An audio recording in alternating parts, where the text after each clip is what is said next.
means that the number one pick in the 2021 NBA draft goes to the Detroit Pistons. Who's got the number one pick in this year's draft? Who's got the number one pick in this year's draft? Basketball! Select Isaiah Stewart. The Detroit Pistons select Killian Hayes. Saddiq, that was absolutely sensational. I don't know what went into that process. I met the criteria to be selected, but I wasn't. From long range. Oh! Yes! Detroit basketball!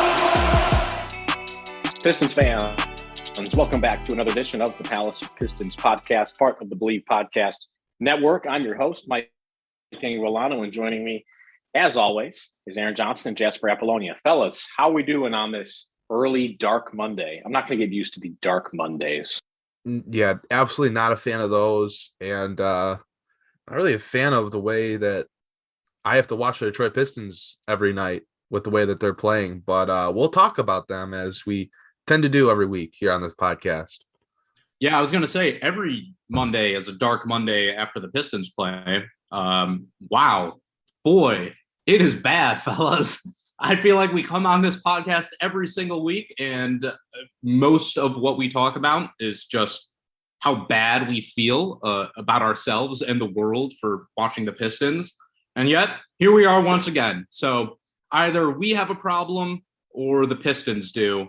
The real answer, though, is we probably both do. Because, boy, oh boy, oh boy. Yeah, I think that's the right answer, is that we both have problems.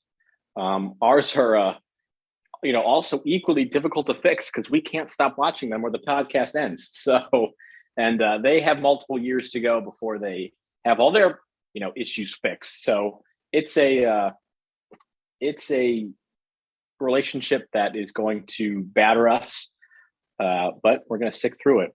And hey, I mean, the worst case, we just listen to some odd stories that Jasper tells, each week, and that has some value, I hope, to you. That is true, Mike. Here's a little behind the scenes. I'm a sommelier by trade, which means I literally drink wine for a living, and I was a couple minutes late to this podcast because I drank a glass of red wine on an empty stomach and threw up. So that just goes to, I think, to show you that, we're all confused. We're all making gigantic mistakes in our lives. None bigger than watching the Detroit Pistons game in, game out. Even last night, I tweeted out, as the Pistons were in the midst of getting decimated in the third quarter, I'm done with this. I had to wake up early. I'm not doing this anymore. I'm going to sleep. And what did I do? I stayed up. I watched the rest of the game because we're gluttons for punishment. We love this. We say we hate it, but fellas, I think we love this. I think you throwing up is a microcosm for having to watch the Pistons play. I mean, that Sacramento Kings fan just threw up all over the floor, and he had to watch the Sacramento Kings. I think there's something to this. Yeah, I don't think it was the wine. I think it was just a late reaction to last night. Right. I think you realize that you have to talk about this team that is 4-16, losers of 6 in a row with, struggling players, and thought, I'm not even joking when I say right before it happened, I was on the Pistons' last 6-game logs.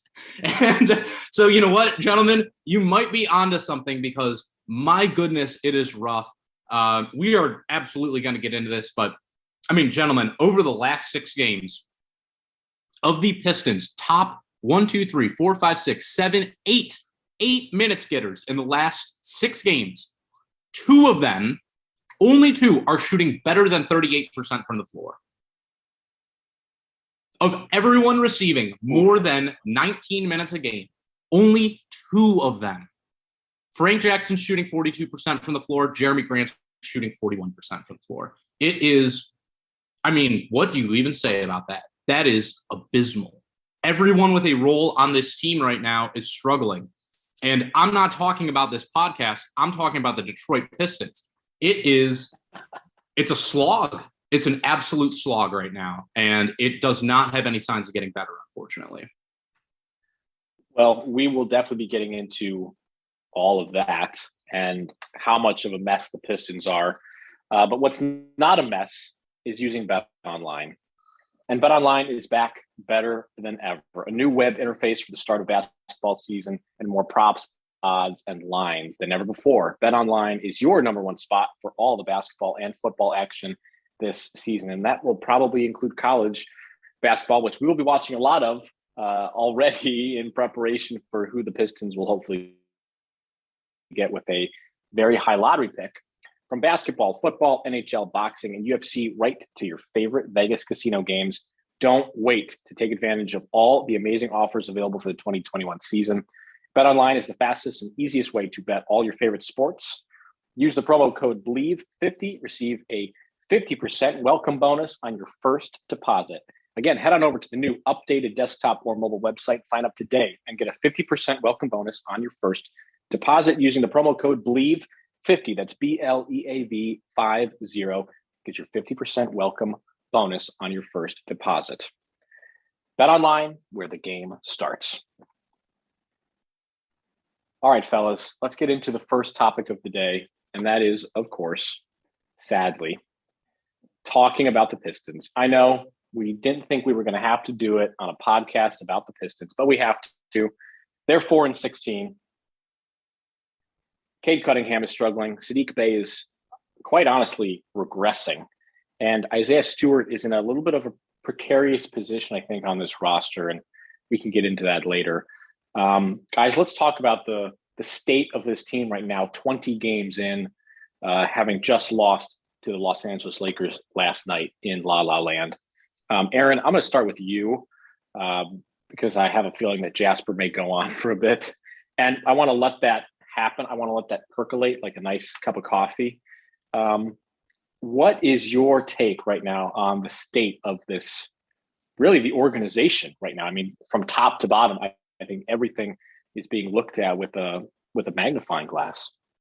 Yeah, I mean, I think firstly, there was an expectation this offseason that, and it definitely happened right after the lottery when the Pistons, were awarded the number one pick in the draft. It was assumed the pick would be Cade Cunningham, and everyone immediately started. And I think, at least I know Jasper and I both kind of thought that it was going to be a step forward type of season for the Pistons. They were going to be more competitive.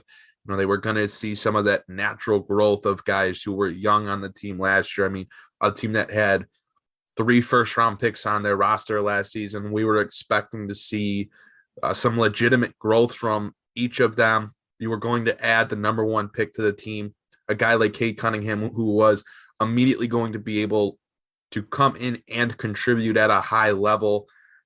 And the Pistons had some money to work with in free agency. Not that we were expecting them to go out and sign a top-tier name or trade for a big name, but they had some money to work with and assemble a roster that was deep. It was versatile.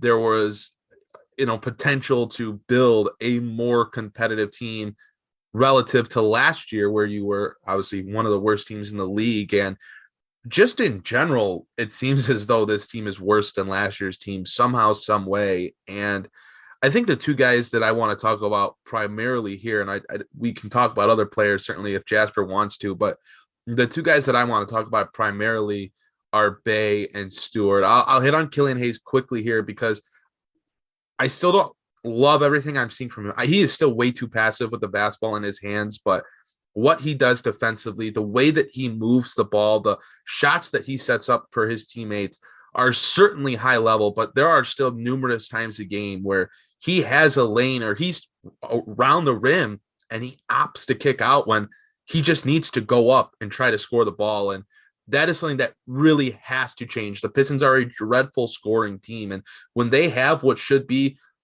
somewhat efficient looks when their point guard's attacking rim, he has to take those opportunities instead of kicking out to a team that's been one of the worst three-point shooting rosters in history.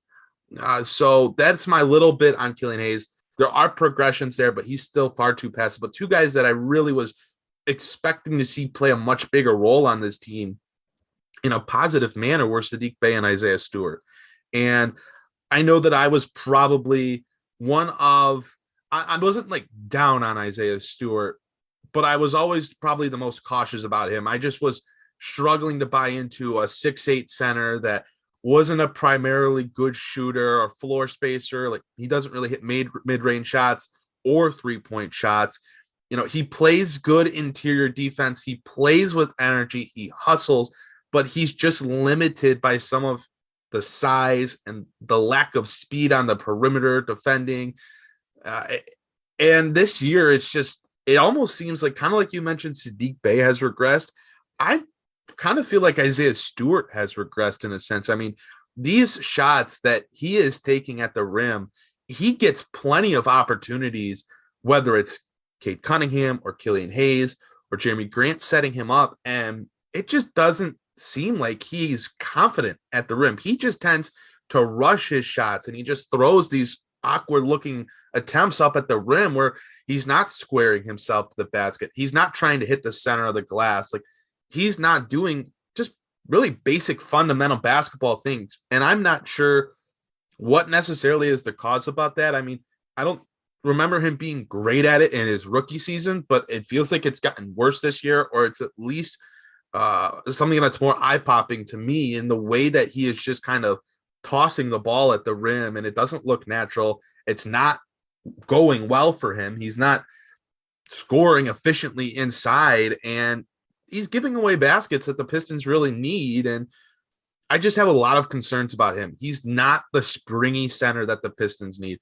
I know that we make our jokes about it all the time, myself included, but someone like Andre Drummond would actually make a relatively large difference on this roster, just because of the ability to run the pick and roll. He's a guy that can finish lob attempts. He can get you second chance opportunities. And that's something that Isaiah Stewart really doesn't provide. And when he's not spacing the floor either, it's just tough to see the brightest future for him with this team. I think it's becoming more apparent that as of now, he's going to end up being a bench big. And I know that's harsh. I know it's still young into the season, and he's going to have all the opportunity in the world to change that opinion. But it's been a really rough start to the year for him. And I'm concerned with where he's trending. I'll go into Saddiq Bey now. This is a guy, again, you said he regressed, and I just don't understand how this is happening. I do think his shooting is going to have to somehow come back to life. I mean, this is a guy that took a lot of attempts last year, and he was a 38% three-point shooter in his rookie season, primarily just shooting three-pointers. He didn't have the most versatile shot chart in his rookie season. I mean, this is a guy that shot 38% on 6.5 threes per game, and he only took 10 field goals a game last year. So he was taking more threes than two-pointers. And this year he's still taking right around 6.5 threes a game, and he's down almost 9%. He's under 30% from the three-point line. And I think that that's something that's going to have to kind of figure itself out, kind of like Frank Jackson going through his three-point shooting drought. That's starting to turn around.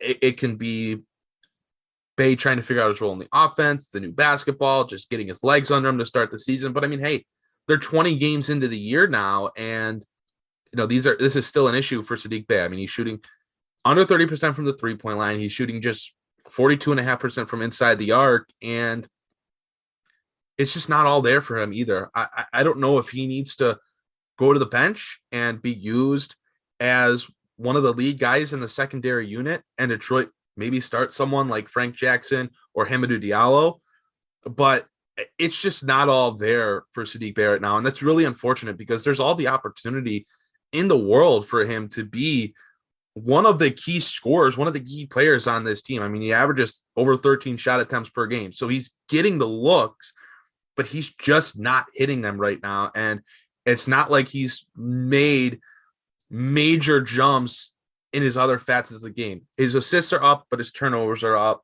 His defense is solid, but it's not at that level where you can, you know, take the struggles on offense because he plays so well defensively. I mean, he's an average defender right now. And these two guys are supposed to be key parts of the Pistons' future. They both had successful rookie seasons. They both made all rookie teams, but they have really struggled out of the gates to start this year. And I think both of their futures are a little murky right now in terms of where they stand as part of the Pistons core, but it's a long season. And with the way that this roster is constructed, both these guys are going to have enough time to work themselves out of the struggle. I guess that's the best, brightest spin I can put on it. So Aaron, I'm glad you brought up Frank Jackson while talking about Saddiq Bey, because I think he's very indicative of the problems that Saddiq is facing right now. Primarily a lack of confidence. That's the number one thing I see when I look at Saddiq Bey versus somebody like Frank Jackson, where Frank Jackson also started off very slow up until I spoke it into existence that he would start hitting threes again. And the difference, though, is that Frank Jackson at no point in this season has lost confidence in his shot. At no point was he turning down threes, open or otherwise. At no point was he going out there and pump faking and trying to do stuff that just obviously was not in his bag, because he didn't have the belief in himself in order to go out there and just hit those jumpers. When I look at Saddiq Bey, last night was a really, I don't want to say the word good example, because it was a terrible, terrible performance from him, but it was very indicative of how he's played this season. Turning down open threes, dribbling into more difficult shots. He just looks like a player that does not mentally have it right now. And that's very surprising for me, because Aaron, you've hit on it. During their rookie seasons, both him and Isaiah Stewart definitely looked like key pieces of the future for this Detroit team. Look, if Saddiq Bey can't get his mentality right, I don't see why he should continue to start and be getting, 25 to 30 minutes a game. I don't really see why he should. With Isaiah Stewart, Mike, you'll remember this when over the summer we were discussing, hey, where are the Pistons going to fall in the lottery? I was a huge proponent of taking Evan Mobley number 2 if they fell there, or number 3 if he fell there, because of this very reason of what we're seeing from Isaiah Stewart right now. He's not a starter in the league. And I've seen people kind of push back on that by saying, well, you're willing to give Killian time, you're willing to give Saddiq time, you're willing to give Cade time, why won't you give Isaiah time? And the answer is because the physical tools are not there. He's just not that guy. And that's okay. At 6'8", 250 pounds, not a lot of hops. He is what he is. He's maybe a rich man's Jason Maxiell. And that's all right from a guy you got, midway through the first round. But the expectations just need to shift a little bit for him, I think. I'm glad you also brought up that point about Killian Hayes, Aaron, because last night was another example of both the good things he does and the bad things he does. In the first quarter, you saw him absolutely stonewall Russ on a drive into the paint, made him put up an air ball. It was awesome. And you could actually see the rest of the team feeding off of that energy on defense. They were hustling. He made that unbelievable pass out to Jeremy Grant for a wide open 3. And I have to say, I loved the energy after that. Like, you could see Killian was so happy that he made it, did a little skip running down the floor. Those are the type of things I think he brings to this team.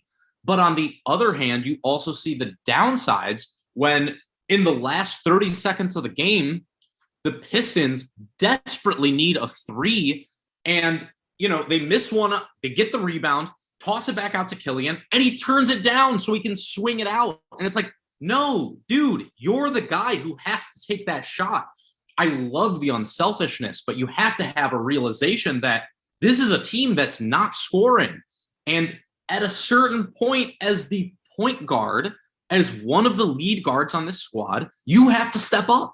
You got to be that guy. And there's no better time to be that guy than with 30 seconds left, down by 4. You got to do it. And he's just not doing it right now. On the other hand, though, nobody on this team is doing it right now. So it's hard not to get into a rant about this team. I think you guys would agree. When you just start talking, it's hard to stop talking because there's so many issues with so many players in so many ways. And not only are those issues apparent, they're very obvious. It's very clear what the problems are. It's very clear that they're not getting solved, but the answers are not readily available to you. And so, man, I feel like Sisyphus at a certain point. I'm just rolling this rock up the hill and it just keeps on falling down and crushing me underneath it. This team is crushing me, gentlemen. Yeah, it is certainly bad. And I was one of the people in the offseason saying that this was a Charlotte Hornets type jump team waiting to happen. They had the savvy veteran forward. They had the young guards. They had the makings of what I thought was a team that'd be really freaking annoying to play on a February night. Mike, because if I may interrupt sorry, I was just going to say, the difference between those two teams is that the Hornets took their results last year and they turned that confidence up to 11. The Pistons took their results from last year and just cratered. There's no confidence. Nobody on their roster has any confidence other than maybe Cade and Jeremy Grant. So it's just like, what happened to the mentality of this squad? It's really interesting. And Aaron touched on, the two players that coming into this year, the vibes could not have been better. They were both part of Team USA. They were both, not high first round picks. They were quality picks. They looked like steals from Troy Weaver. I mean, they look like absolute steals with skill sets that have a specific role on a good team between Shooter and Isaiah Stewart being sort of a little bit of a lightning rod off the bench. I agree. Isaiah Stewart's not a starter.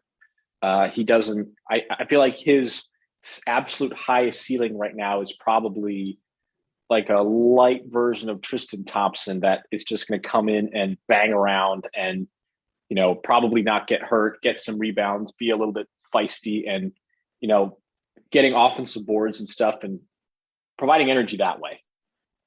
And Saddiq Bey is just, I'm looking at the field goal percentages and starting at the bottom, 3 out of the 4 worst field goal percentages so far this year is Killian Hayes, Cade Cunningham, and Saddiq Bey. They're all shooting under 36%, 36.3%.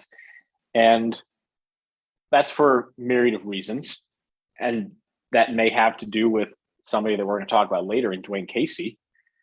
And you have to think about the energy. Where does the energy start? Does the energy start by getting a win? Does the energy start from the coaching staff? Does the energy start by, Cade Cunningham just busting out one of those games where a number one pick typically just goes haywire and just puts the team on his back? What's going to be the igniting force? Because you're definitely right. There is something critical missing from this team, and it certainly could be a lack of confidence. Based on some of the offensive showings that we've seen in the last month, it does not look good from an offensive perspective. Basically, nothing looks that good. I'm looking at cleaning the glass right now. In the month of November is a lot of blue, and a lot of blue on cleaning the glass is not a good thing. Guys, I don't know exactly where they're going to have that spark lit. I listed off of a couple of reasons, but we're going to get into Dwayne Casey later.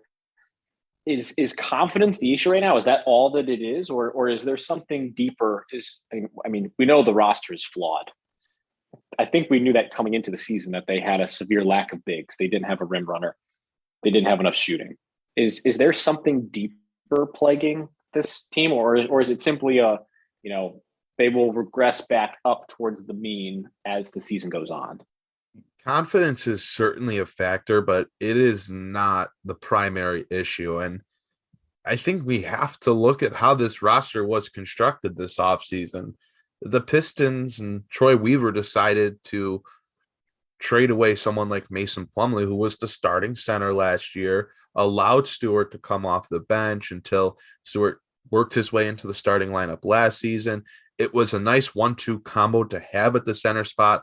Plumlee was a more springy big, was there in the pick and roll for lob opportunities. I mean, we saw him and Killian Hayes develop a really nice chemistry together, running the pick and roll, getting some energetic momentum building, alley-oops and dunks down low for Plumlee.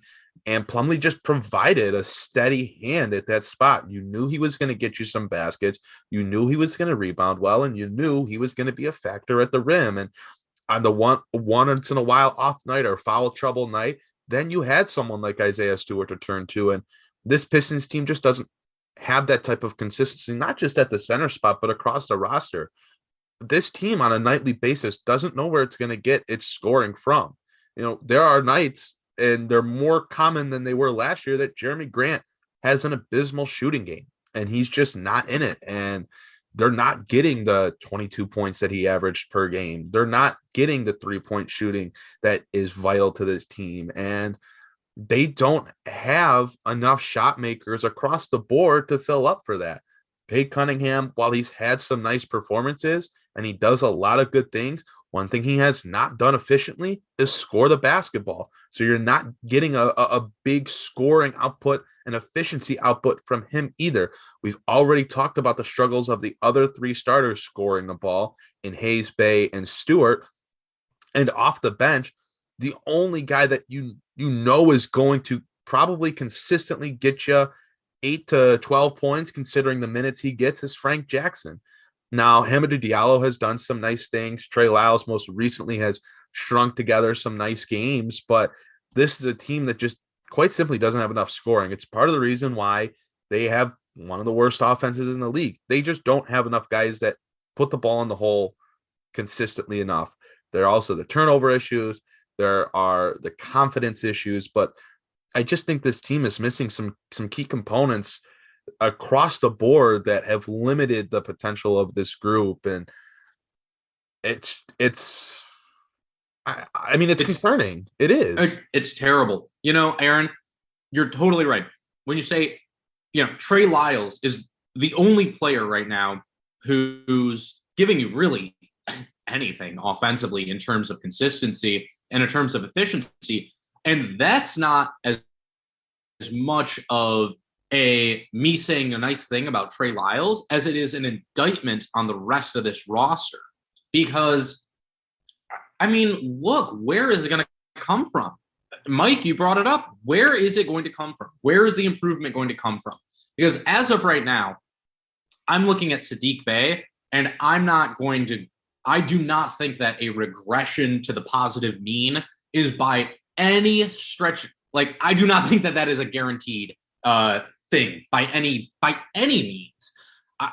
At this point, the only saving grace I could maybe see for the Pistons is that Cade has kind of a Anthony Edwards after the All-Star break last year, kind of, what's the word I'm looking for? Kind of like learning, coming into his own, because he needs that right now. He's not scoring the ball efficiently. He's still turning the ball over way too much. But these are things that, one, you kind of expect from a rookie point guard, especially one who's not a hyper athlete. And two, wouldn't be so big of a deal if they didn't so desperately need him to be the guy right now.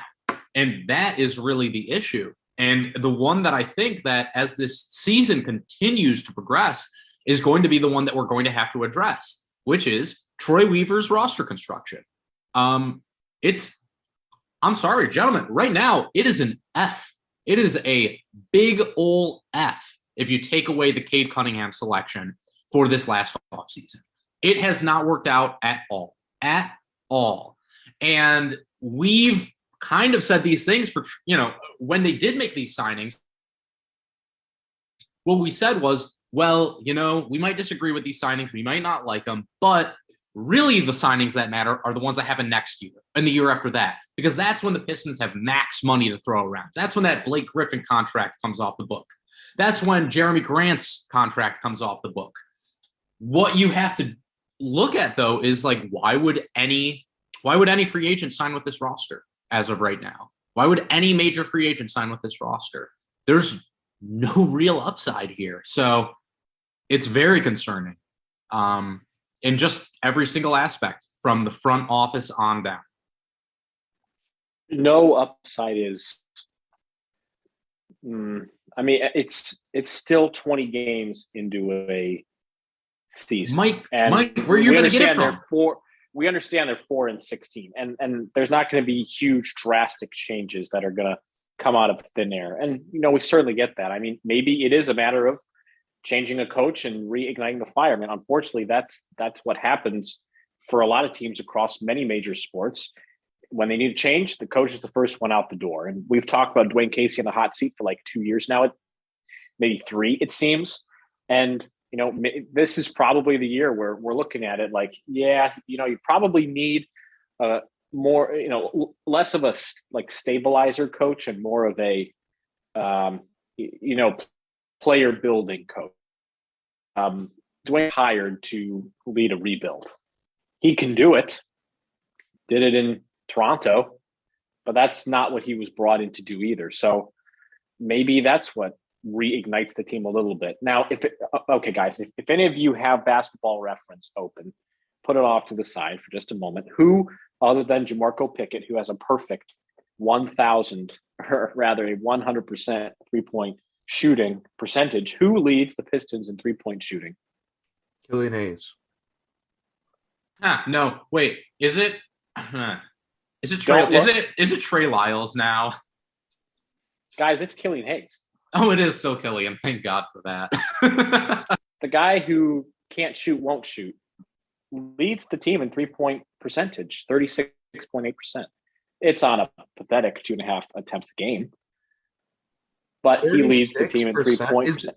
Is 36% even league average anymore?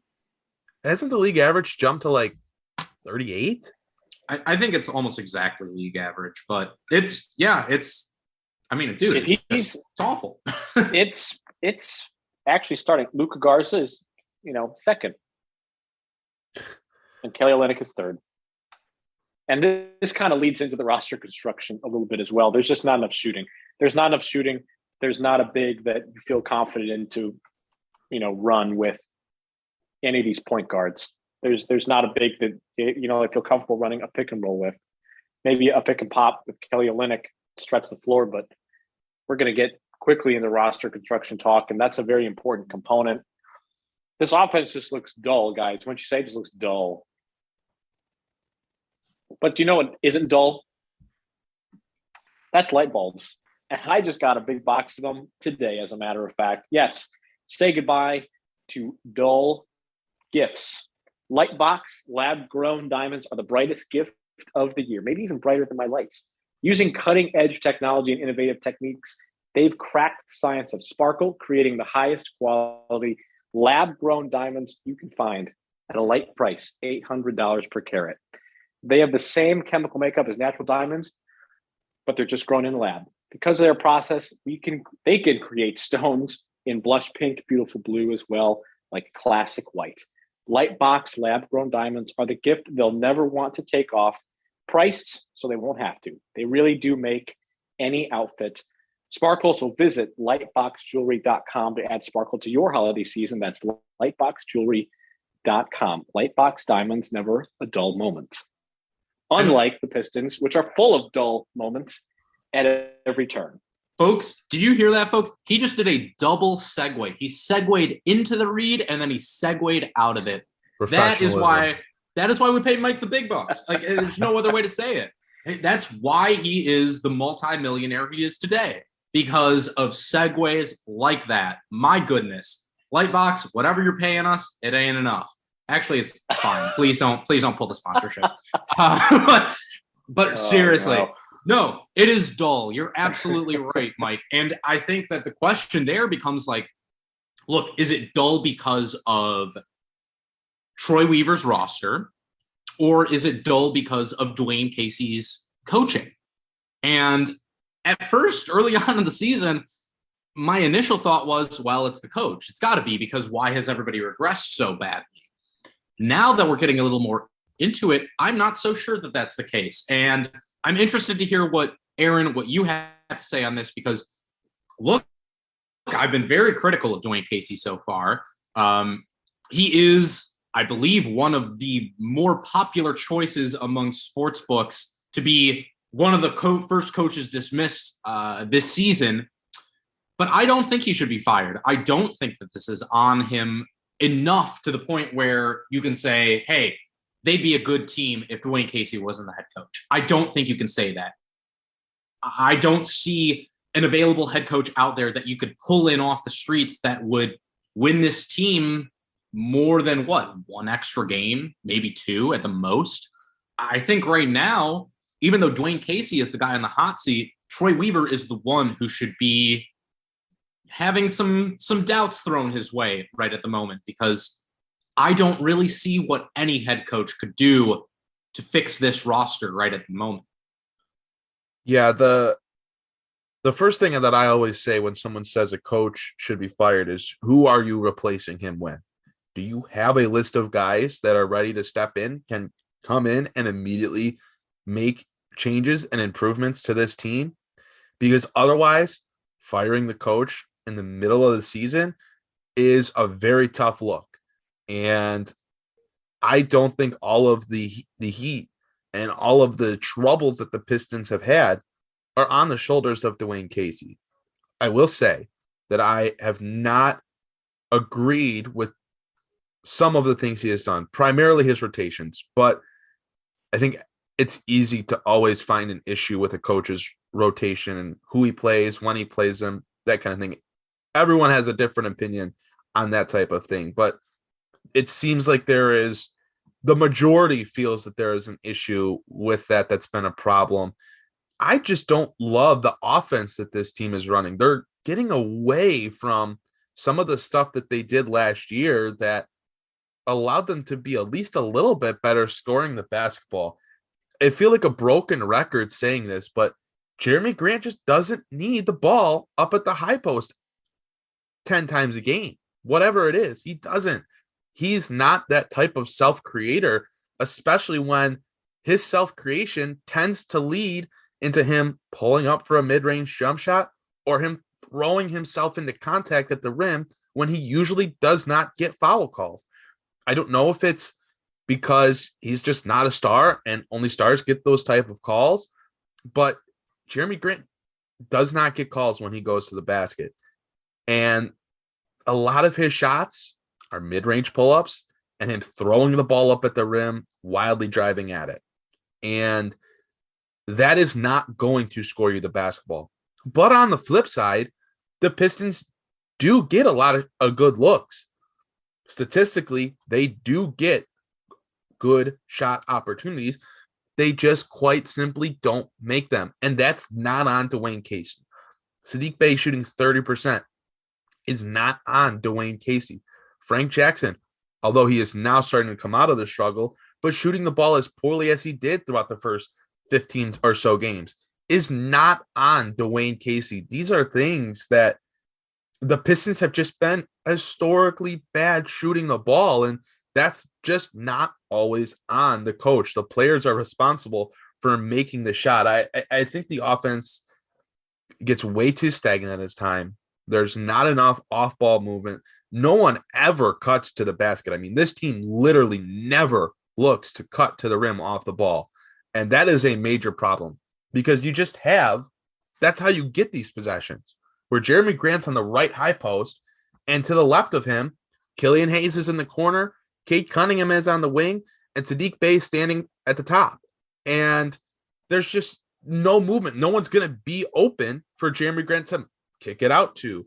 There's not going to be any space. Defenders aren't going to be moving around because everyone is just kind of standing there. And there's just so many problems that are not just on Dwayne Casey.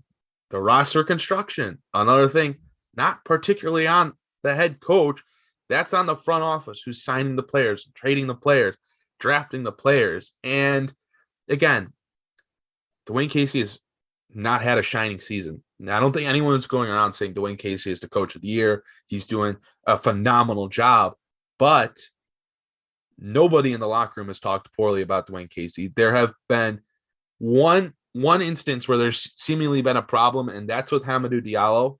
And obviously he's come out, he's gotten his opportunity, and he's made the most of it. He's probably one of the safer guys in the rotation in this current moment, but nobody's talking bad about him. He has the respect of the guys. He is known as a player's coach, and that speaks very strongly. I mean, there are obviously coaches that cannot command the respect of the locker room, and we see how those situations play out. Luke Walton, one of those guys, just lost his job. There are countless other coaches that have come and gone, and because their locker room doesn't support him, they're not going to play to their best ability. And while the Pistons certainly aren't playing to their best ability, it's not because they don't support Dwayne Casey and they don't respect him as a coach. I don't know. I mean, I'm certainly not firing Dwayne Casey right now. He has had his issues, but you're not going to go out and find someone in the middle of the year that can come in, take over this poor of a roster, and make it look 10 times better. Exactly. That's just where I'm at right now. No, that's exactly now is that they don't just have one problem. They have every problem. and there's just firing Dwayne Casey is not a solution to really any of those problems other than maybe the rotations.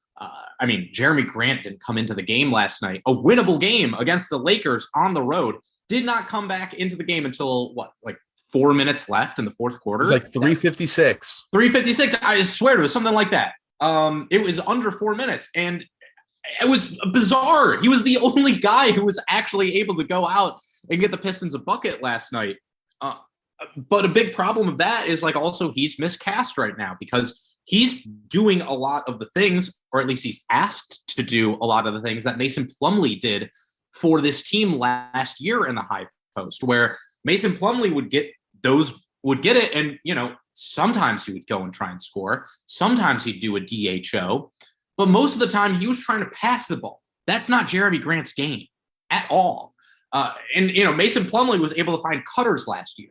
Well, one of the guys you want cutting to the basket is Jeremy Grant because he's one of your most athletic players. But now you're asking him to play in the high post, which is not his game. And unlike Mason Plumlee, who was trying to distribute, he's trying to score. So it stagnates your ball movement. It puts your best scorer in a worse position to score, and it completely throws your offense out of whack. There's no balance to this team. That's something that, if you watch soccer, you'll hear commentators talk about the balance of a squad.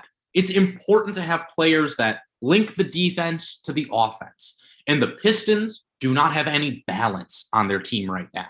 There is nobody other than Cade and Killian to a slight extent, but he's not looking to score. Other than Cade, there's really not anybody on this roster right now who can provide continuity from the defensive end of the floor to the offensive end of the floor. And you're seeing it because it's just stagnant. It's dull. It's lifeless. Players look like they don't really have any idea what they're supposed to do, or if they even have been told to do anything at all. And it's such a drastic change from last year that you have to wonder why that is the case. And for me, I just think it is a combination of 1, natural regression, 2, a coach playing players in roles that they're not meant to be in, which takes them away from roles that they should be playing in, and 3, it's a roster that forces your coach to make those decisions in the first place. So, yeah, I'm not firing Dwayne Casey because, like you've said, Aaron, who else is coming in? And 2, because there are just too many issues with this team in general for me to look at him and say, you're the issue, you're the problem, you need to go, and that's what's going to put us on a better path because I'm just being honest, man. I don't have the answers, and I haven't seen anyone else that does have the answers, and that's what's really concerning to me. Yeah, I don't think that you can fire Dwayne Casey either, because it comes back down to roster construction. And maybe we should dedicate a podcast to Troy Weaver and his decision making. I think you can put Dwayne Casey on the hot seat, but until you have a Chris Finch-esque guy ready, and maybe that's in the middle of the season like the Timberwolves did, a player development guy, because this is a developing team. I mean, there's no mistake about it. This is about as raw of a team as it gets. Houston can probably, Houston or Orlando, I guess, could really, make a run for that as well. But this is a raw team with almost no identity. And maybe that's enticing to an upcoming coach. But right now, you can't fire Dwayne Casey because you don't have that guy ready to step in. I will say he was in the list of coaches that the sports book predicted would be let go before the end of last season. And all the coaches around him were let go. Scott Brooks, Ryan Saunders, Luke Walton, Steve Clifford, Terry Stotts, Lloyd Pierce. But yet he survived along with Mike Budenholzer. Turns out winning a championship changes everything. Fellas, I'll be honest. I am still in a wait and see mode. I know it's doom and gloom for most people, but I'm still in a wait and see mode. I mean, I think one good game of where the young guys just kind of come together and Killian Hayes plays well and Cade Cunningham plays well and Isaiah Stewart looks okay. I think that this will start to ease things a little bit. And honestly, Cade just playing really well, like the number one overall pick should, is probably going to be more than enough for me to think, oh, okay, that's the building block. You start there and you work your way around. I mean, look, I don't think that Saddiq Bey is I don't know what he's shooting now, like 29% from three. I don't think that's where he's going to be at for his career. I don't think that his first year was a fluke.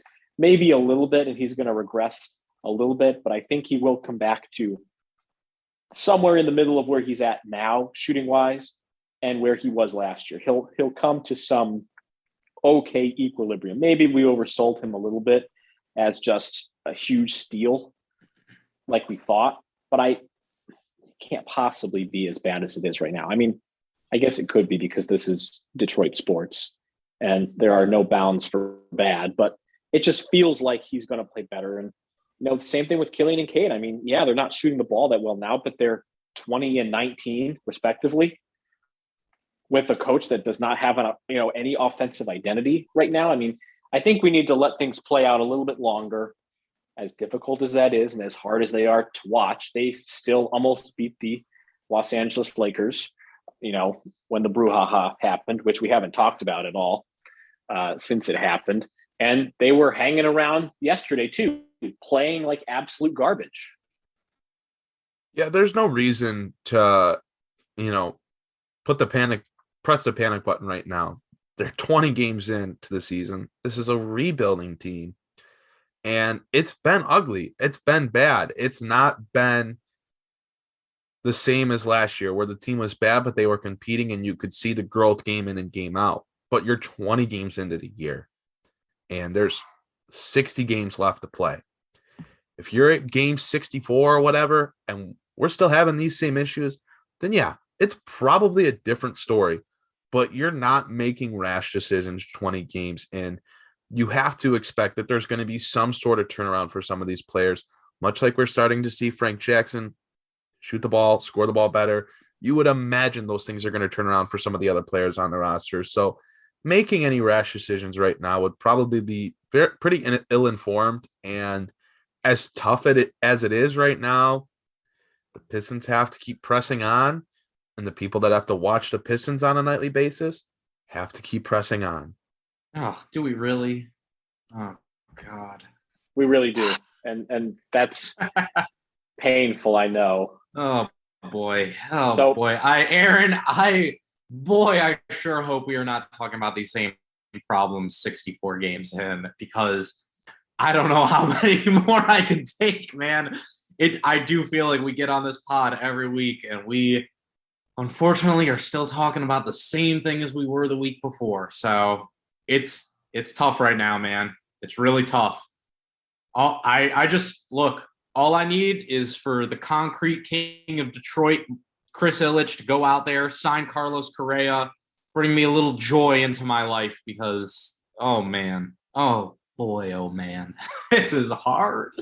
No, I had some family pushing for the Lions to win on Thanksgiving. Yes, there were monetary reasons behind it, but still, we were pushing for the Lions to win, and I really thought that they were actually going to. If there was a game that they were going to win, it was that one against another horrible Chicago Bears team. Fellas, we have clawed through the only two topics we had. Do we want to talk a little bit about some ways that the Pistons can improve their roster? Mike, I have a show I need to go to, and frankly, if we keep talking about the Pistons, I might start crying, and I don't want to do that in public again for the third time this week. So I'm good. If you're good, I'm real good. We could probably do another 40 minutes on this topic, so it would probably be best that we save this for another time at this point, because we just talked for damn near an hour about Dwayne Casey and a couple players on the roster. So, and we're alive to tell the tale. We made it. I mean, there is blood coming on my nose, but we're fine, and everything's fine. Like we said, 20 games in, they've lost 6, in a row. Yes, it's a little bit kind of dreary out, but so is the weather, and it kind of matches it. I will say, I think, and I'm going to be hopeful here, the Pistons had a gauntlet of a schedule to start the year too. I mean, whoever made the schedule has it out for the Detroit Pistons. And, they're going to get, they get the Blazers, they get the Suns. Wouldn't that be something if the Pistons are the ones to end that winning streak? That would be fun. They get the Thunder. That's something they would do. I know. That is something that they would do, is they come out gangbusters and smoke the Suns. They'd beat the Suns and then lose back-to-back to the Pelicans and Thunder. Yeah, they would. Or they would beat the Nets or something. It's not necessarily the schedule lightens. I guess it gets a little bit easier, but Mike, here's the thing with the schedule. No, the schedule thing is the NBA has never been deeper. The schedule is never really going to get easy. That's the thing. There's something like 20 good teams in this league and 10 really, really bad ones. So look, people who are looking at the schedule and saying, oh, well, it'll get easier. Nah, it really won't. It's not going to get easier, actually. It's going to continue to be really hard. So that's a byproduct, too, of the expanded playoffs, is now you have more people who are buying and fewer teams are actually selling. There's no reason to believe that the schedule is going to be what saves the Pistons. It's going to have to be. No, I'm not insinuating that was. No, and like I said, they're going to need that Anthony Edwards second half jump from Cade. Otherwise, I don't see anything changing anytime soon. Last point before we let you go, so that you don't have to cry in public. Last small bit. Is there a lineup change that you think the Pistons should be exploring this very second? Is it Jeremy Grant at the 5? They should absolutely be trying to play Saban Lee a little bit more. The other thing that I think that could really help them, honestly, is make Frank Jackson, Cade Cunningham, and Killian Hayes their three guard lineup in case of emergency. Get Saddiq Bey out of there. He doesn't have the confidence right now. You need somebody who can and will shoot the ball when they need to, and Frank Jackson's that guy. So if there was one small rotation change I would make, it wouldn't be putting Frank into the starting lineup over Saddiq Bey, but if the Pistons at any point are falling behind by 12, 15, 18 points, that should be the 3 guards that they have in the game. Those should be the 3 guys, because they're the only ones who are able to pass, rebound, and shoot the ball. Other than that, I don't really know what else you could do, to be honest. Yeah, this roster is kind of strung for a bunch of different looks, but I'm all for Frank Jackson getting more opportunity now that he's shooting the ball better. I would be interested in seeing Saddiq Bey going to the bench and seeing how that works for a couple of games. And honestly, probably the day Kelly Olynyk can return, he probably needs to be in the starting lineup at this point. But that's not going to be for a while anyway. So, as I mentioned earlier, more time for Isaiah Stewart to hopefully figure it out. and show that he can be more than what he has been, which has not been great.